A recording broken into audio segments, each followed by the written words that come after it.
The millionaire CEO was hunting in the snow. He heard the sounds of wolves howling, growling, and a woman screaming and crying. When he shot into the air, he realized it was his childhood love.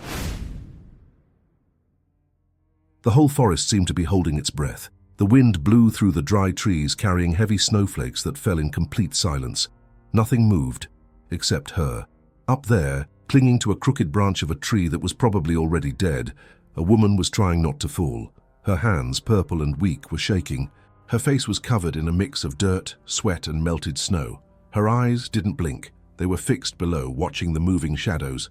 1, 2, 4 wolves, circling. The animals sniffed the air, alert.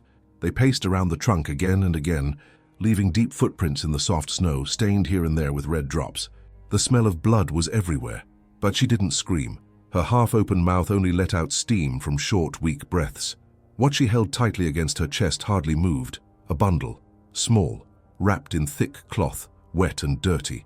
She protected it with her arms curved like a human shield. Every time the cold made her shake, she curled up more, trying to keep her body's warmth inside. The wolves didn't attack at once. They circled, shining eyes between the branches, claws scratching the ice.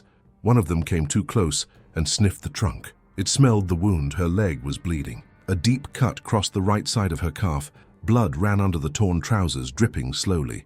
The tree was marked with it, and they knew. She closed her eyes for a moment.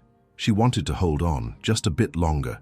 But her arms were heavy. The light weight she'd held for so long was starting to feel heavier and heavier with each minute, and the cold was sinking into her bones. The bundle in her arms moved slightly, letting out a soft sound, almost a sigh. She woke up again, pulling the bundle tightly against her. Then a howl, closer, more fierce. She held her breath. Paws scraped the ice. A dry growl echoed. They were coming, and she had nowhere else to climb. The sound came like a tear in the world, distant as if something was ripping through the ancient silence of that forest. Then the steady crunch of heavy boots sinking into the soft snow. Strong steps, certain, no hesitation. Between the twisted trees he appeared, tall, broad-shouldered, with his face partly covered by a dark scarf. His coat, thick, elegant, expensive, didn't match anything around. It was clean, dry, as if the cold wasn't allowed to touch it. The wood of the rifle he held with both hands shone under the faint light. A light, woody scent, subtle but strong, danced in the cold air around him. He walked like someone who knew danger, but wasn't afraid. His eyes searched with precision, alert to every sound. The steam from his breath rose in warm clouds that mixed with the smoke of the frozen forest. Each step he took left a clean mark on the ground. Straight, solid footprints, no wandering. He wasn't a tourist. He wasn't curious. He was someone who knew exactly what he was looking for. And then he stopped. Right there, between the twisted branches of 2 dry pine trees, he saw the tree and the wolves. 5, maybe 6, a hungry pack, circling the trunk with slow, careful moves, as if studying the best way to attack. The fur on their back stood up, ears low. They were sniffing something precious, something that wouldn't give up. One of them lifted its head and let out another howl, more aggressive. That was when he saw the figure at the top of the tree. He couldn't see the face, but the shape of a person. He swallowed hard. His fingers gripped the wooden rifle tighter. The sound of a metallic click echoed, cold and sharp. He said nothing. He raised the weapon, aimed not at the wolves, at the sky, and without hesitation, he fired. The bang echoed through the forest like thunder, loud, sharp, cutting through the air like a blade. The smoke from the shot spread into the cold air, floating between the bare branches of the trees. The wolves stepped back. One of them jumped backwards, ears down, growling. The others, surprised, began to spread out. They didn't run. They just moved back enough to watch. The smell of gunpowder mixed with his scent spread like a new threat in that frozen land. He didn't waste time. He moved towards the tree. He walked through the blood-marked footprints in the snow without taking his eyes off the top. The rifle dropped a little, now hanging on his back. His hands were free. She was still there. Her eyes blinked slowly, as if fighting to stay awake. Her purple lips tried to form some word, but nothing came out.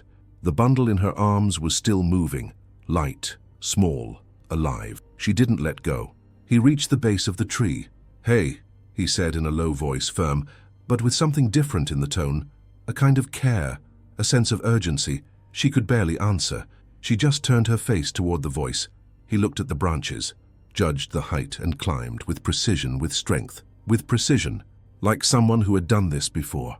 The trunk was slippery, but he didn't hesitate. In a few seconds he was next to her, balanced on a wide enough branch for both of them. Her smell hit him. It wasn't bad. It was human. Cold, sweat, fear, dry milk and earth. And something else, something old. Something... "I'm going to get you out of here," he said, looking into her eyes. She blinked slowly. She didn't seem to understand. Gently he passed one arm behind her back, the other under her knees. He felt her body shaking, cold. The bundle on her lap, the wrapped thing, was instinctively pulled closer by her. He didn't try to take it. He just adjusted his arms to carry both, asked her to use what little strength she had to hold onto his neck. He climbed down with more difficulty, with her hanging onto his neck. Every step was a test of balance. The wind blew harder, howling between the branches like the forest was silently protesting. When they finally touched the ground, he bent down, setting her down with her back against the trunk, and then he saw it, a soft silver shine hanging from her neck. It wasn't just any chain, it was the chain, that chain. He knew it. His heart beat faster, like something old and forgotten had suddenly come back. He bent down a little more, looking closely. The thin chain, now partly frozen, held a ring, a simple, golden ring, no stones, but with a mark inside, an almost invisible engraving, the same one he had asked to be carved years ago with the savings of a 17-year-old boy in love. The promise ring. The world seemed to stop. He felt a cold deeper than the snow, not on his skin, in his chest, because for a second he believed, it can't be. She looked so different, a thinner face, bruised, dirty hair hiding part of her eyes, but there was something in the eyelashes, in the way she protected that bundle, in the thin fingers, now full of cuts. Was it her? His throat went dry, his hands shook. Could it really be? His hands were still shaking. The chain, the ring, the memory of a time that felt like it had been buried along with his youth, all of it pounded in his head. But she moved, slowly. The woman didn't say anything. She just turned her face a little, her eyes dull from fever or cold, and pointed with what strength she had left, not at herself, not at the wound on her leg that was still bleeding, staining the snow beneath her body. She didn't ask for help, didn't ask for anything. She dropped the bundle in the snow. Along with the bundle, a small pile of dry leaves with a bit of snow packed on top, like a makeshift nest. He understood straight away. He reached out and pulled the cloth slowly, feeling the cold dampness on his fingertips. His heart thudded loudly in his ears. The silence around him was almost complete, like even the wind had stopped to watch. And then he heard it. A soft sound, gentle, breathing, quiet, steady, calm. A tiny chest rising and falling under the cloth, eyes closed, mouth slightly open, cheeks colored by the cold, but still pink. And on the foot, hanging almost out from the cloth, a little pale blue woolen shoe, wet but whole, like it was the last good thing the world had left for that baby. He stood still. The air didn't go in, didn't come out. He could only stare. A child, a baby, alive, there, kept safe by a wounded woman who didn't think twice before acting as bait for a pack of wolves. He slowly looked back at her. She was still there, not speaking, not asking, just waiting for him to see. His throat tightened. His chest felt heavy. His mind exploded in silence. And the question, the one he didn't dare say out loud, began to scream inside. Is it her child? He didn't think, not even for a second. That kind of impulse doesn't come from thinking. It comes from somewhere else, from deep inside, from the flesh, from the soul that still knows what matters when everything is about to fall apart. The baby was breathing, but the small body was cold, very cold, and he knew what that could mean. Without saying a word, he took off his own coat, a heavy, lined coat, made to survive harsh winter. He pulled it off quickly, opened it in one move. The wind's cold cut through his shirt like a blade, but he ignored it. He knelt down, carefully picked up the bundle, unwrapped just enough to see the baby's face, and wrapped the little body in the coat like a warm cocoon. He pressed the baby to his own chest. The sound of his heartbeat steady and strong right there, touching the baby's skin. That's what he wanted, to pass on warmth, pass on life, pass on certainty. With the child safe, he turned to her. She was panting, her eyes still open but heavy, looking for his like someone trying not to sink. Her torn trousers showed the nasty bite on her leg. open flesh, purple skin, blood dripping in thin lines. But she didn't complain, not a groan. She just clenched her teeth and turned her face away, like someone refusing to show weakness. He bent down, supporting the baby with one arm, and quickly checked the wound. It was bad, but she was conscious, strong, a survivor. "It's going to hurt," he muttered, not waiting for a reply. With the rifle strapped to his back, he put his arm around her waist and pulled firmly. His other hand kept the baby tight against his chest.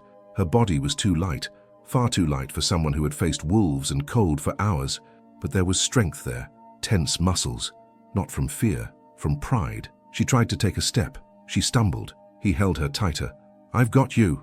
The words came out low like a deep growl, warm even in the freezing cold, and then she gave in. Not from weakness, but because at that moment she needed to trust someone stronger, someone who could carry them both. With her arm around his neck and his hand holding her by the waist, they started to walk. Step by step he pulled, and she leaned on him. Her body shook, his burned. The baby, quiet, breathed with a sound far too soft, but alive, alive, and that's when he felt it. A tiny, wet, trembling hand slipped out from inside the coat and grabbed his collar, right there on his chest. It squeezed, hard, as if to say, "Don't let go of us." He nearly stopped, but then the sound came. A long howl closer, echoing through the trees. The wolves hadn't given up, and now neither could he. The snow didn't forgive. It hit his face like needles. The wind came sideways, pushing them back with every step. He felt the ice creeping into his neck, slipping through his shirt, burning his skin. But he didn't stop. The baby against his chest, still gripping his collar. She limped with difficulty. Each time her foot sank into the snow, her body trembled from pain. And the smell, the fresh blood in the air. He knew what that meant. So did the wolves. Their scent was old, pure instinct, and now that instinct screamed all around. He saw their eyes between tree trunks, quick flashes between the white and the dark. 1, 2, 3, always at a distance, always watching. The sound of their steps in the snow was nearly silent, but he heard it with his body, with the hairs on his arms standing up. She tried not to fall. She gripped his forearm tightly with frozen, injured fingers. She didn't complain, didn't cry, just clenched her teeth and carried on, like a wounded wolf who still has a cub to protect. And he held them both. Up ahead, the first glimpse of wood, the cabin, old, hidden among thick trees, snow piled on the roof and a chimney still letting out a weak thread of smoke. It was there, like an escape point at the end of the world, but it looked too far. The path to the door was slow. Every meter, a battle. He nearly slipped twice. She stumbled once, but he held her tightly, never letting go of the baby or of her. His coat was starting to freeze on the outside, going stiff, his face burned, but his eyes kept scanning the woods the whole time. The sound came back, a howl, loud, sharp. They were closer. His heartbeat sped up. His heart pushed the blood as if his body had to make heat by force. The baby stirred, letting out a low, weak noise. He pressed it tighter to his chest. Almost there. A few more steps, and he reached the wooden steps of the cabin, climbed them with her in his arms. Now, she couldn't walk anymore. Her leg couldn't take it. Her eyes rolled from side to side, trying to stay awake. Her body sagged, but he didn't let her fall. One of the wolves running towards them, one of his hands grabbed the door handle. Cold, frozen. He turned it hard, pushed the door with his shoulder and went in, and slammed the door shut. A dull thud echoed, and the sound of the wind was cut off. Right as the door closed, he heard a noise outside. The wolves were still there. The warm air inside hit his face like a hammer. It smelled of burnt wood, dry dust, and old heat. He turned quickly with her still in his arms. Outside, another howl, closer. The door's wood trembled lightly from the sound's impact. He rested his forehead against the door for a second, took a deep breath, and said without looking back, with a low but steady voice like someone making a promise with their whole being, "Nothing will ever touch you again." Silence followed instantly, but when he turned to take her to the sofa, her body was already too limp, her head fallen, arms hanging. She had passed out in his arms. On the outside, the cabin was just an old building in the middle of nowhere, but inside it was shelter. The thick walls kept the wind out, the lit fireplace sent flames dancing shadows across the wooden floor. The smell of burning wood and hot soup filled the air, mixed with the steam rising from the kettle on the wood stove. He laid her body down gently on a makeshift mattress next to the fire. Her wet clothes began to steam. Her hair stuck to her forehead. Her face, pale, carried that kind of exhaustion that doesn't come just from the body but from the soul. She looked like she was sleeping, but she wasn't resting. She was shaking, but not from fear. It was her body trying to understand that the nightmare was now outside. With steady hands, he got towels, put water to boil. This wasn't the first time he looked after someone, but it was the first time he did it with hands shaking so much. He carefully took off her boots. They were soaked, stiff. Her feet were almost colorless. He cleaned the area where the wolf had bitten, made sure everything was clean and bandaged it, then went back to her feet. He massaged them gently. He brought a bucket with warm water, testing it with his fingers before touching her. With each move, his heart beat louder in his chest. She didn't wake up. She only reacted with small shivers to the heat. He put thick blankets over her, covered everything but her face. He walked to the kitchen, took off his coat, dropped his gloves. He was wet, sweaty. His arm muscles hurt, but he didn't feel it. The baby, now wrapped in another blanket, slept in a straw basket lined with an old cloth. Its chest rose and fell slowly, calmly, like this place was the first safe spot it had ever known. And then, steam from the bathtub started to fill the air. He had filled it with hot water taken straight from the boiler behind the cabin. The steam climbed the windows, ran down the glass, fogging the view of the storm outside. He came close to her again, kneeling. "You're safe," he whispered, knowing she couldn't hear him. "You made it!" A loud howl outside. Howl. Others followed, muffled by the distance. And then she moved. A whisper, almost a dream slipping out of her throat. Her lips parted, and a word came out, soft, slow, almost without strength. Logan, his name. Even unconscious, even in deep exhaustion, she still remembered. The night was long. She slept with her face turned to the side, covered up to the neck, her body still under thick blankets. Her breathing was still uneven, sometimes weak, sometimes stronger, like she was fighting dreams she didn't want to remember. His name still hung in the air like an echo from the past, refusing to fade away. He didn't sleep. He stayed on his feet, walking back and forth, eyes alert. Every noise outside and the snap of a branch, the whistle of the wind, made his muscles tense. From time to time, he stopped by her side, touched her forehead with the back of his hand, checked if her body still reacted to the warmth. Then he went back to the baby, and that's when the learning began. The nappy was dirty. He looked at it, frozen, took a deep breath, looked for anything that seemed useful, found wipes, warm water, clean cloths, gave it a try, took the nappy off badly, nearly dropped it. The baby cried. He spoke softly, not sure why. "Easy now, champ. I'm trying." He washed gently, dried, wrapped it again. Wrong. Too tight. The baby cried louder. He started over, more patient this time, until he got it. A firm knot. Safe. The crying stopped. A small relieved sigh came out of the baby's mouth. He almost smiled. Next, the milk. He warmed it on the stove, overdid it, cooled it with water, tested it on his wrist, made a hole in the teat so the baby could drink, like he'd seen someone do once. It was warm. He offered it. The baby accepted slowly, drank hungrily. No rush, with trust. So small, so very small. And in the middle of that new routine, that improvised mess of survival, something changed. The baby burped, let out a little sound, and snuggled against his chest, cheek against skin, body relaxed. Tiny hand open, resting on the middle of his chest like claiming the spot. He felt the baby's breathing match his. Same rhythm, breathing in, breathing out, slowly, the same.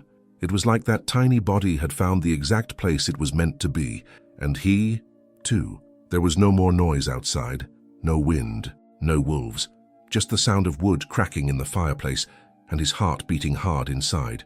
He looked down.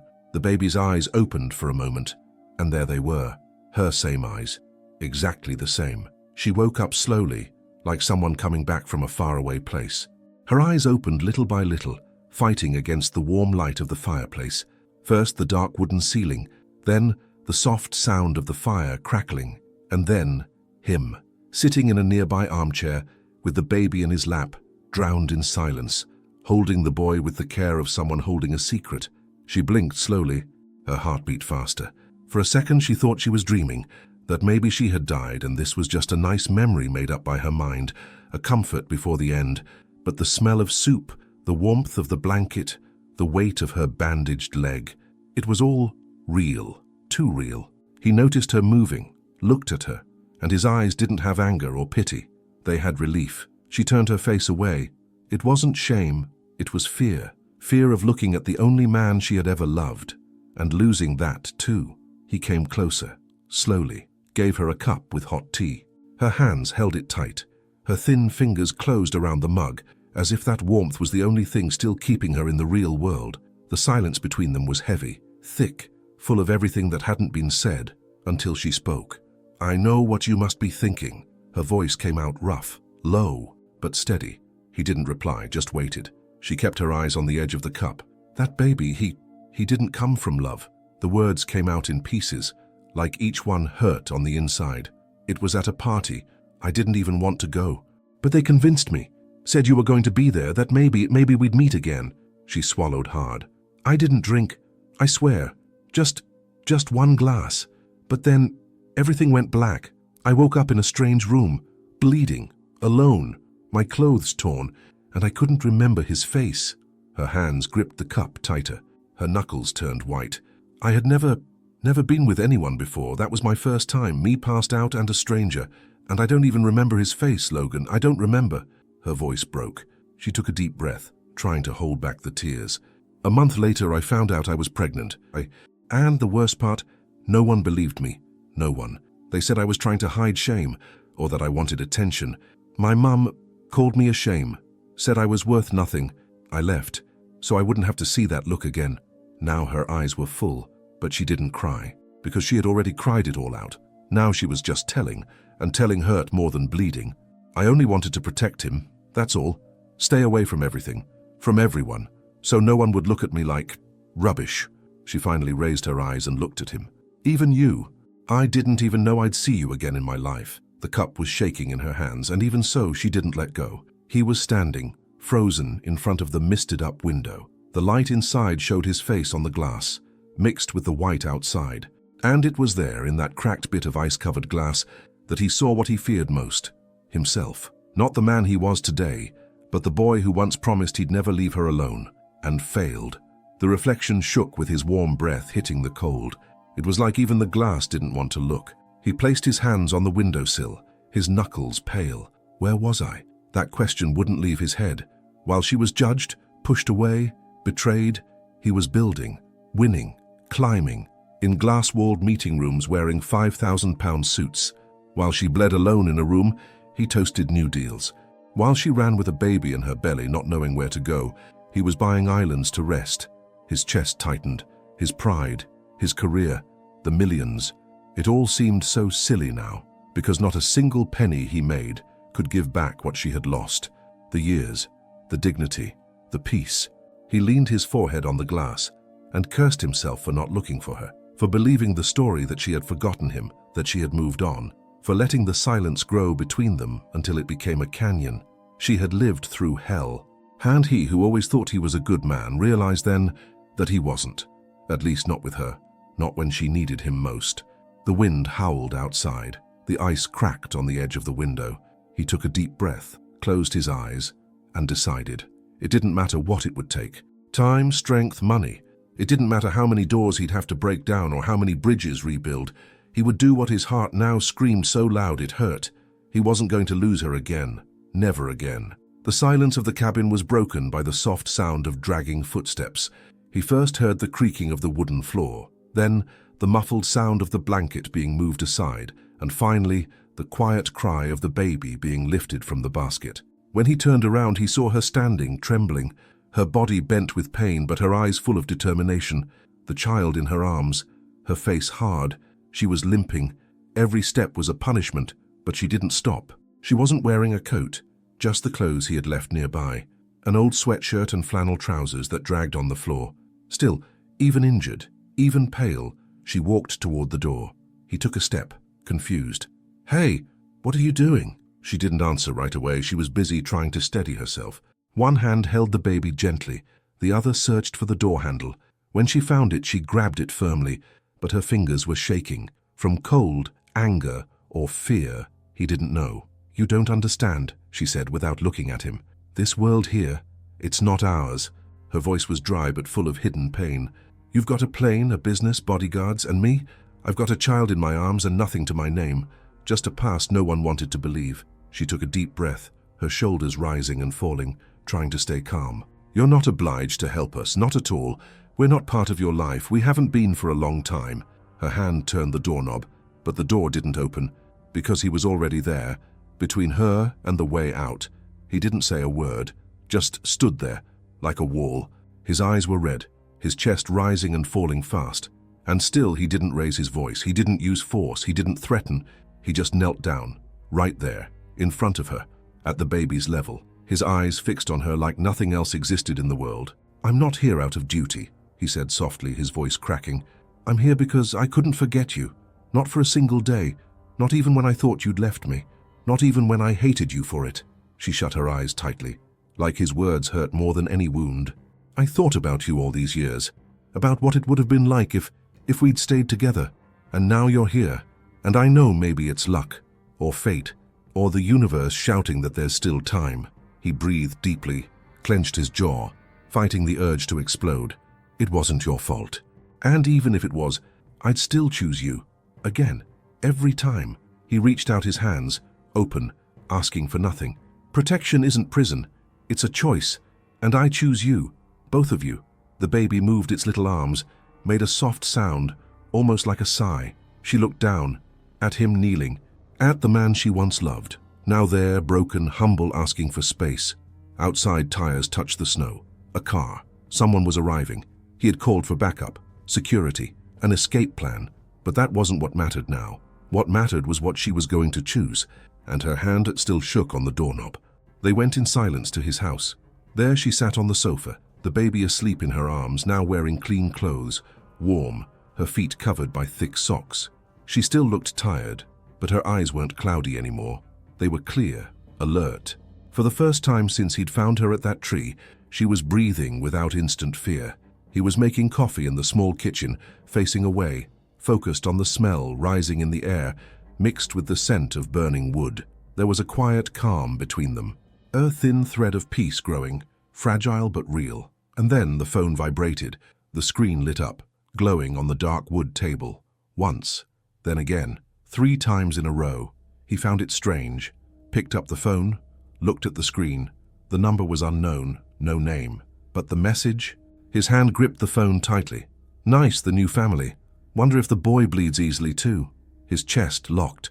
The world went silent for a second. He swiped the screen. There was more. She thinks she can hide? Found you. Again. And now I've got time. It was him. There was no name, but there didn't need to be. It was the past. The shadow that never went away. A man who might have been quiet for years but never forgotten. Never forgave her silence, her escape. The report never made. He existed. And now, he knew. His whole body tensed, jaw clenched, eyes fixed on the messages. He turned off the screen, took a deep breath, turned back calmly, like nothing had happened. But inside, something had already changed. It wasn't just her hurt anymore. It wasn't just the baby at risk. Now it was a direct threat. Dirty words aimed at the most innocent heart in the house. He went to her, ran his hand gently through her hair. She pretended not to notice the tension in his touch, placed a blanket over her legs, kissed the baby's forehead, then stepped away again to the corner of the room where he kept the backpack, picked up the phone, called a specific contact. The voice on the other end barely had time to answer. Activate everything. Cameras, security, tracking, now. And find that bastard before he gets here, because if he touches anything that's mine, I'll destroy him. His hand was shaking, but not from fear. It was held back rage. This was war, and he wasn't going to lose again. The peace didn't last long. The first signs came quietly. Strange letters, weird looks from strangers, drones flying near the roof. But the real blow came on a grey morning, when a delivery man showed up at the door with a thick, stamped official envelope. She took it with shaking hands, opened it slowly, and when she read it, the world spun. It was a lawsuit, a formal request for an investigation into the baby's custody, claims of abandonment, emotional instability, dangerous behavior, fake signatures, made-up witness statements. He said she was mentally unstable, a danger to her own child. And now, so he wanted to prove the baby was his. Logan read everything in silence, his hands clenched into fists. His eyes didn't blink, but there was something in his shoulders, a tightness, like a wild animal ready to strike. The papers spread across the table, like knives stuck in wood. And as if that wasn't enough, came the second blow, the press. Old photos of her, rumors about drugs, crimes, promiscuity, sensational headlines popping up on gossip sites, scandal blogs, as if the whole world had been bought by the villain. She cried in secret, holding the baby, trying to protect his ears from the sound of the TV. But he didn't stay quiet. Logan stood up, and for the first time since it all began, his eyes had the same look they had in the past, when the world still thought it could bring him down. Cold, calculated, deadly. "He wants war," he said quietly. "He'll have it." In less than 24 hours, everything changed. Lawyers were called, private investigators hired, real documents came out, proof that she had tried to report him and was ignored, medical records, testimonies from former social workers. Logan held nothing back. He paid for articles, sued websites, exposed the attacker's record, other women who had suffered the same. And with each new headline, the truth came back. Her name started to be cleared, washed with each new reveal. Liar tries to take custody of child he ignored for years. CEO fights personal battle to protect woman and baby in danger. Dark past of businessman accused of abuse returns. 7 abuse victims step forward to testify against the monster. But Logan knew one step was left, the one that can't be fixed with paper or law, the one that had to be said out loud. In front of the whole world. The hall was full, journalists, cameras, flashes. The clicking noise echoed like soft rain.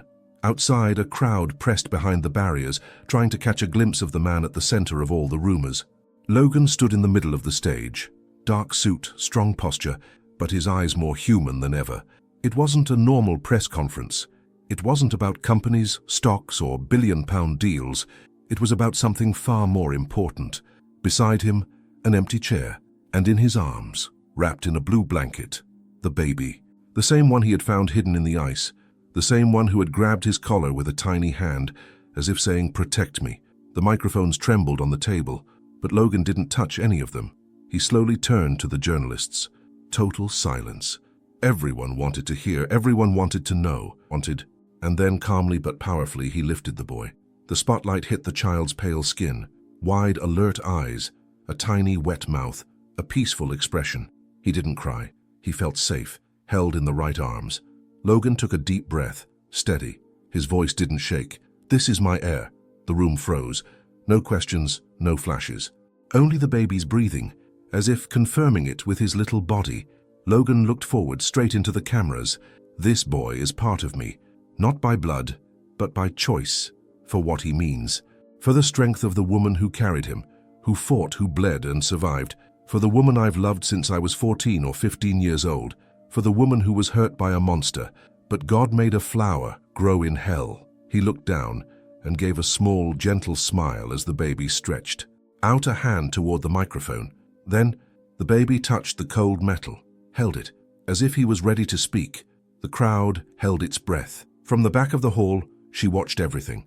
Not in front of the cameras, not under the lights, but in a corner behind security, with wet eyes and trembling hands over her mouth. She was crying, but no one knew if it was from fear or relief, maybe both. The hall was now empty. The spotlights were off, the chairs put away. The echo of the applause had vanished, swallowed by the silence of the night. The mansion was quiet, wrapped in the distant sound of wind hitting the big windows. The baby was sleeping in the next room, cared for, warm under a soft light. The two of them were in the living room. No audience, no press, just the two of them, and everything that was never said. She was standing, her back to him, looking out the window. The same posture she had at the cabin that morning she tried to leave, but now her body wasn't stiff with defense. It was tense with doubt. Logan walked closer, slowly. No suit anymore, no rehearsed businessman tone, just him. A simple shirt, sleeves rolled up, tired eyes, and truth. "I should have come to find you." His voice came out low, rough. "I should have believed in who you were, not in the silence." She didn't answer. She kept looking outside, as if trying to stay in control by staring into the dark. "When you disappeared, I thought it was your choice, that you erased me, and out of pride I erased you too." He took another step, now close enough to smell the soft scent of her hair. "But I was wrong. I was so wrong." She closed her eyes. "I was here, building worlds, buying companies, and you were trying to save what was left of yourself. He pulled something from his pocket, a small box, opened it slowly.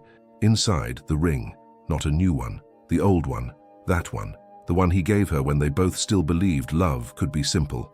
The same ring he'd seen around her neck, covered in ice and time. He gently took her hand, cold, unsure, but she didn't pull away. With steady fingers, he slid the ring onto the same finger as years before, then rested his forehead on hers. They stayed like that, silence and skin, warm breath on each other's faces. "Forgive me," he said, "for the time, for the silence, for the pain." He closed his eyes. "I don't want to live without you two anymore. Will you marry me?" His forehead still on hers, time frozen between them, and she didn't need to answer. 1 year later, the snow was still falling outside, but now it wasn't a threat. It was a scene, a frame for a new life that bloomed even in winter. The cabin wasn't the same anymore. The wooden boards had been replaced. The windows now had double glazing. A wooden porch wrapped around the front of the house, with hanging lights that lit up at dusk. There were flowers in rustic pots, toys scattered on the floor, a hammock in the corner. The fire in the fireplace burned every day, but no longer from need, from comfort, and inside, laughter. One laugh was small, light, high-pitched, the laugh of a child who had learned that the world can be good too. The other was hers, free, calm, the sound of someone who, after everything, had learned to breathe without fear. The kitchen table was covered with a checkered cloth, colorful plates, small plastic cups. In the center, a cake, simple but made with love, white frosting, colorful sprinkles, and 2 candles stuck on top. 2. Logan lit them calmly, holding the lighter in one hand and steadying the boy with the other, who now walked, ran, knocked things over, and laughed again. "Go on, son. Blow them out," he said, kneeling to the child's level. The boy looked at the cake, looked at his mum, who smiled from the kitchen, her belly already slightly rounded under the loose dress. Another baby on the way, a new life being built. The little one puffed his cheeks, blew hard, the flames wobbled and went out.